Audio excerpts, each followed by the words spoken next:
तो अगर आप एक कंटेंट क्रिएटर है या फिर एक वीडियो एडिटर हैं और आपका सिस्टम जो है बार बार लैग कर जाता है या हैंग हो जाता है जब भी आप वीडियो एडिटिंग करते हैं, तो कैसे आप इस प्रॉब्लम का सॉल्यूशन पा सकते हैं। तो इस वीडियो के खत्म होते होते आपकी इन सारी प्रॉब्लम्स का सॉल्यूशन हो जाएगा। और इस वीडियो के अंदर मैं आपसे जो है 7 पॉइंट्स डिस्कस करने वाला हूँ, जिसमें 7वां वाला पॉइंट जो है बहुत ज़्यादा इंपॉर्टेंट है और जो गलतियाँ बार बार करता रहता था, तो उस पॉइंट्स को आप मिस मत करना। तो चलिए चलते हैं पॉइंट नंबर 1 के साथ। लेकिन उससे पहले जानते हैं कि एडोबी क्या कहता है, एडोबी क्या रिक्वायरमेंट बताता है प्रीमियर प्रो को चलाने के लिए। तो हम आ गए हैं प्रीमियर प्रो की साइट पर। यहाँ पर एडोबी कहता है कि अगर आप अपने विंडोज़ में जो है प्रीमियर प्रो रन करते हैं तो आपको क्या क्या रिक्वायरमेंट लगेगी। तो यहाँ पर जो है एडोबी कहता है कि कम से कम आपके पास इंटेल का 6th जनरेशन CPU होना चाहिए, या फिर AMD का जो है राइजन का कम से कम 1000 सीरीज़ वाला जो है CPU होना चाहिए। उसके अलावा एडवांस वेक्टर एक्सटेंशन सपोर्ट होना चाहिए। और उसके अलावा ये बोलता है कि ऑपरेटिंग सिस्टम विंडोज़ 10 आपके पास कम से कम होना चाहिए या उसके बाद का कोई होना चाहिए।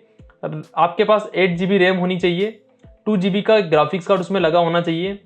उसके अलावा उसमें 8 GB storage hard disk available होना चाहिए उसको इंस्टॉल करने के लिए। डिस्प्ले आपके पास जो है 1920 1080 का होना चाहिए। और उसके बाद साउंड कार्ड ये वाला होना चाहिए, ये इसमें लिखा हुआ है। और अगर आपके पास मैक है तो आप मैक के बारे में जान सकते हैं कि मैक के बारे में क्या लिखा हुआ है। लगभग इसी टाइप की मैक के बारे में भी चीज़ें लिखी हुई है। हम विंडोज़ के बारे में स्पेशली बात करते हैं अभी, क्योंकि अगर आपके पास मैक होता तो फिर तो हैंग होने का कोई चांस ज़्यादा था ही नहीं। आपके पास विंडोज़ है तभी आपका लैपटॉप हैंग हो रहा है या फिर दिक्कतें आ रही है। तो हम मैक के बारे में जानेंगे ही नहीं, हम विंडोज़ के बारे में ही बात करेंगे। तो यह तो एडोबी कहता है, लेकिन क्या सच में ऐसा ही है? अगर आपके पास ये वाली रिक्वायरमेंट नहीं है तो क्या आप अपने लो एंड PC के अंदर जो है प्रीमियर प्रो को यूज़ नहीं कर पाएंगे? तो आपके सारे मिथ्स इस वीडियो में क्लियर हो जाएंगे। तो सबसे पहली मिथ तो यह है कि देखो ऐसा नहीं है, अगर आपके पास इससे भी लो एंड का PC या फिर आपकी स्पेक्स इससे भी कम है तब भी आप प्रीमियर प्रो रन कर पाएंगे। और मैं ये बातें हवा के अंदर नहीं कर रहा हूँ, क्योंकि मेरे पास ऐसा ही लैपटॉप था जिसमें सिर्फ 2 GB रैम थी, कोई ग्राफिक्स कार्ड नहीं था। और उसका जो प्रोसेसर भी मुझे लगता है i3 से भी नीचे शायद, हाँ लगभग i3 होगा उसके अंदर, वो डुअल कोर था। उसके बाद क्योंकि उसके अंदर मैंने प्रीमियर प्रो रन किया है, उसके अंदर मैंने एडिटिंग की है और अपने क्लाइंट के लिए काम किया है। तो डेफिनेटली अगर आपके पास इस रिक्वायरमेंट से भी नीचे का कोई PC है तो आप उसमें रन कर पाएंगे, क्योंकि मेरे पास तो उससे ही बेस्ट बेकार लैपटॉप था तभी मैंने उसमें रन किया था। तो डेफिनेटली आप रन कर पाएंगे। तो ये तो बात हो गई मिथ्स की। अब बात करते हैं पॉइंट्स की। तो अगर आपके पास लो एंड PC है तो आपको प्रीमियर प्रो को रन करने के लिए क्या क्या करना चाहिए उसके बारे में हम बात करते हैं। या फिर अगर आप ऑलरेडी प्रीमियर प्रो यूज़ कर रहे हैं लेकिन वो बहुत ज़्यादा लेग हो रहा है या बहुत ज़्यादा हैंग हो रहा है, तो आपको क्या करना चाहिए। इन दोनों क्वेश्चंस के जवाब आपको इस वीडियो के अंदर आगे मिलेंगे। सबसे पहला वर्जन से मेरा मतलब है, अगर आप प्रीमियर प्रो का लेटेस्ट वर्जन यूज़ कर रहे हैं अपने लैपटॉप के अंदर या अपने PC के अंदर, तो डेफिनेटली है कि अगर आपका PC और लैपटॉप अच्छा नहीं है, उसकी कॉन्फ़िगरेशन अच्छी नहीं है, तो आपका जो है अभी प्रीमियर प्रो लेग हो रहा होगा या फिर रन ही नहीं कर रहा होगा आपके PC के अंदर या लैपटॉप के अंदर। तो आप सबसे पहले जो है आपके PC कॉन्फ़िगरेशन के हिसाब से वर्जन यूज़ करिए प्रीमियर प्रो का। तो देखो मैं आपको कुछ बताता हूँ रिक्वायरमेंट यहाँ पर, कि अगर आपके पास ये वाला कॉन्फ़िगरेशन है आपको ये वाला वर्जन यूज़ करना चाहिए। तो उसके हिसाब से मैंने एक टेबल क्रिएट की है। यहाँ पर मैंने लिखा है कि अगर आपकी कॉन्फ़िगरेशन लैपटॉप या फिर PC की कॉन्फ़िगरेशन ये वाली है तो आपको ये वाला वर्जन यूज़ करना चाहिए। तो चलिए शुरू करते हैं, मैं आपको समझाता हूँ 1 by 1। तो सबसे पहले अगर आपके पास इंटेल का i3 है, मतलब कि उसका जो प्रोसेसर है i3 प्रोसेसर है, और उसके अंदर अगर 2 GB रैम है और कोई ग्राफिक्स कार्ड नहीं है, तो आपको जो है 2015 का वर्जन यूज़ करना चाहिए। और उसके अंदर आप 720 वाली एडिटिंग अच्छे से कर पाएंगे, 1080 वाली एडिटिंग उसके अंदर नहीं हो पाएगी। आपको ये बात ध्यान रखना है। तब 2015 वाला वर्जन प्रीमियर प्रो का डाउनलोड कर लीजिए। फिर ये i3 है लेकिन उसके अंदर 4 GB रैम है, और उसके अंदर जो इंटेल का HD फैमिली जो आता है ग्राफिक्स कार्ड, जो उसके इंटीग्रेटर आता है उसके अंदर, वो वाला उसमें ग्राफिक्स कार्ड लगा हुआ है। तो उसके लिए आप जो है 2016 का वर्जन डाउनलोड कर लीजिए, और 720 एडिटिंग उसमें अच्छे से हो जाएगी, और 1080 की जो एडिटिंग है वो भी हो जाएगी, लेकिन आपको प्रॉक्सीज बनानी पड़ेगी। अब प्रॉक्सीज क्या होती है आप जानते ही होंगे, अगर आप एक वीडियो एडिटर है और नहीं जानते हैं तो इसको सर्च कर लीजिए, आपको यूट्यूब पर वीडियो मिल जाएगी काफ़ी सारी। फिर है i5, अगर आपके पास i5 है, उसके अंदर 6 GB रैम है, 2 GB रैम वाला ग्राफिक्स कार्ड लगा हुआ है, तो आप इजीली जो है उसके अंदर 1080 वाली एडिटिंग कर पाएंगे। आपको 2017 और 18 का जो है 2017-18 का जो है वर्जन डाउनलोड कर लेना है। और इससे पहले वाला मैंने आपको बताया था i3 4 GB रैम वाला, उसमें आप 2016 का वर्जन डाउनलोड कर लीजिएगा। और i5 अगर आपके पास 6 GB रैम है और 2 GB VRAM वाला ग्राफिक्स कार्ड भी लगा हुआ है, तो फिर तो आप उसके अंदर जो है 17-18 का वर्जन इजीली चला पाएंगे, और 1080 पिक्सल की एडिटिंग जो है स्मूथली उसके अंदर हो जाएगी, और 4K भी हो सकती है अगर आप प्रॉक्सीज बनाते हैं तो।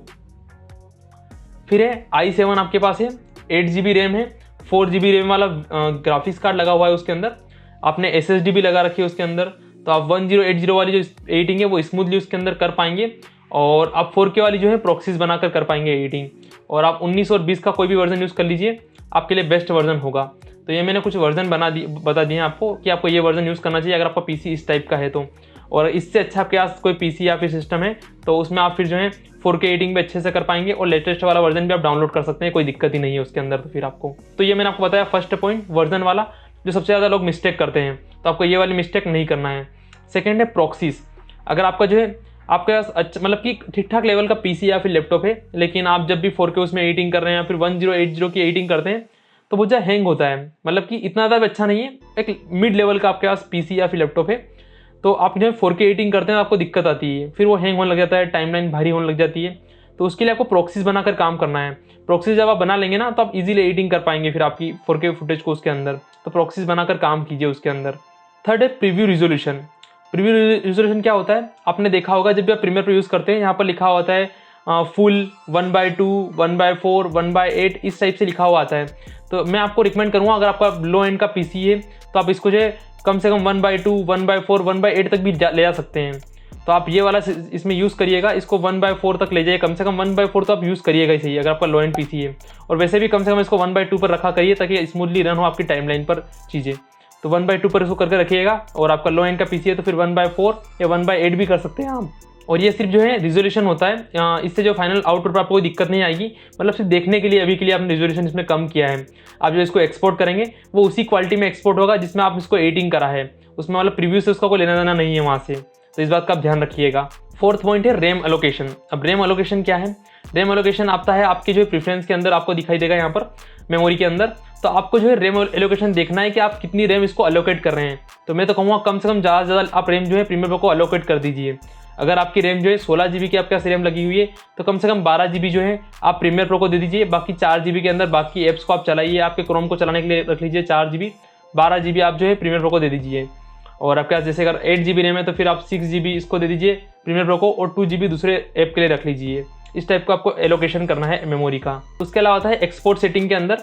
तो आप जो है इसको आप जब एक्सपोर्ट करते हैं तो आपकी जो रेंडरिंग टाइम होता है वो डिपेंड करता है कि आपके अंदर CPU कितना अच्छा लगा हुआ है आपके पीसी के अंदर और ग्राफिक्स कार्ड कौन सा लगा हुआ है। तो अगर आपके पास इसके अंदर ग्राफिक्स कार्ड लगा हुआ है, आपने ग्राफिक्स कार्ड अलग से लगा है आपके पीसी के अंदर लैपटॉप के अंदर, या आपके अंदर लैपटॉप के अंदर अच्छा ग्राफिक्स कार्ड है या अच्छा पीसी के अंदर अच्छा ग्राफिक्स कार्ड लगा हुआ है, तो फिर आप जो है इसकी रेंडरिंग को जो है आप CUDA कोड्स पर रख सकते हैं। CUDA कोड्स पर रेंडरिंग रखने से क्या होगा कि जो रेंडर जो होना है जो है इजी जल्दी हो जाएगा, आपकी एक्सपोर्ट वीडियो जल्दी हो जाएगी। तो आप इसको CUDA कोड्स पर रख सकते हैं। और अगर आपके इसमें अच्छा ग्राफिक्स कार्ड लगा हुआ नहीं है तो फिर आप जो है आपका प्रोसेसर इसमें अच्छा लगा हुआ है तो आप उसको प्रोसेसर पर रखिए। तो फिर जो 6 पॉइंट है वो है रेंडरिंग का। अब बहुत सारे लोग बोलते हैं कि सर हमारी वीडियो को रेंडर होने में टाइम लग रहा है बहुत ज़्यादा। तो देखो अगर आपका सिस्टम अच्छा नहीं है, आपके पास जो ग्राफिक्स कार्ड लगा हुआ नहीं है आपके सिस्टम के अंदर, आप जो है आपके पास अच्छी रैम नहीं है, अच्छा इसके अंदर प्रोसेसर लगा हुआ नहीं है, तो डेफिनेटली ये बहुत ज़्यादा टाइम लगेगा, इसमें टाइम लगेगा रेंडर होने में। तो दिक्कत मत लीजिए, आप आपकी वीडियो को एडिट कर दीजिए, उसको रात को जो है रेंडर होने के लिए लगा दीजिए। इसके अलावा आप मीडिया इनकोडर यूज़ कर सकते हैं। आपकी 2-3 वीडियो को आप लाइन बाय लाइन एक्सपोर्ट होने के लिए रात को लगा दीजिए, सुबह तक सारी एक्सपोर्ट हो जाएगी। इसका कोई सोल्यूशन नहीं है, देखो आपको यही करना पड़ेगा अगर आपका लो एंड पीसी है तो ये आप कर लीजिए। उसके बाद हम बात करेंगे 7th पॉइंट, जो कि गलती मैंने की थी और बहुत सारे लोग उसको जानते ही नहीं है, वो है कैश। तो आपके सिस्टम के अंदर होती है कैश। जब आप प्रेफरेंस के अंदर जाते हैं ना तो उसके अंदर आपको कैश मिलती है। तो आपकी जो कैश है आप उस कैश मेमोरी को आप जो है डिलीट कर दीजिए आपके कैश को। अगर आप कैश को बहुत समय तक डिलीट नहीं करते हैं ना तो आपकी छोटी छोटी फाइलें आपकी प्रीमियर प्रो के अंदर सेव हो जाती है, जो कि कैश फाइलें होती है। जब आप अपने प्रोजेक्ट को सेव करते हैं तो कैश की फाइलें जो है उसके अंदर सेव हो जाती है। तो अगर आपने कोई वीडियो एडिटिंग की, उसका काम आपको खत्म हो गया है, मतलब आप उस प्रोजेक्ट को बाद में ओपन नहीं करेंगे कहीं भी, वो आपका काम खत्म हो गया है, आपने उस प्रोजेक्ट को डिलीवर कर दिया है, तो आप उसकी जो है उस प्रोजेक्ट की कैश को जो है डिलीट कर दीजिए। तो आप जो है सारी कैश को उसके अंदर डिलीट कर दीजिए। और अगर आपका पीसी जो है आपने बहुत कम यूज़ किया है अभी तक आपने प्रीमियर प्रो, तो आप कैश को डिलीट कर दीजिए।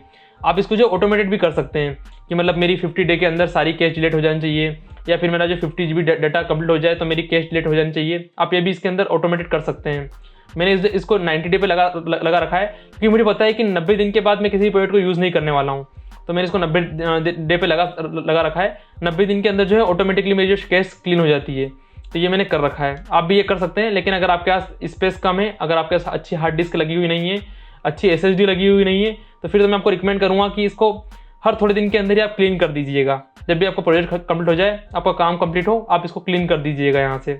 तो ये आपको करना है और बहुत ज़्यादा इंपॉर्टेंट है। अगर आप इसको नहीं करते हैं तो पक्का आपको प्रॉब्लम आएगी अगर आपका लो एंड पीसी है तो ये बात तो हो गई कि आप लो एंड पीसी के अंदर जो है प्रीमियर प्रो कैसे रन कर सकते हैं। लेकिन हाँ, अगर आप एक पीसी बिल्डअप करने का सोच रहे हैं या फिर एक लैपटॉप लेने का सोच रहे हैं तो आप फिर मेरी ये वाली वीडियो देखिए कि don't buy a laptop without buying this for a video editor. ये बहुत ही अच्छे गाइड वीडियो है। अगर आप एक लैपटॉप या फिर पीसी लेने का सोच रहे हैं तो अगर आप इस वीडियो को देखते हैं तो मैं आपको गारंटी दे सकता हूँ कि आपके बहुत ज़्यादा डाउट्स क्लियर हो जाएंगे और आपका माइंड क्लियर हो जाएगा आपको क्या परचेस करना है, क्या आपके लिए बेटर ऑप्शन होगा।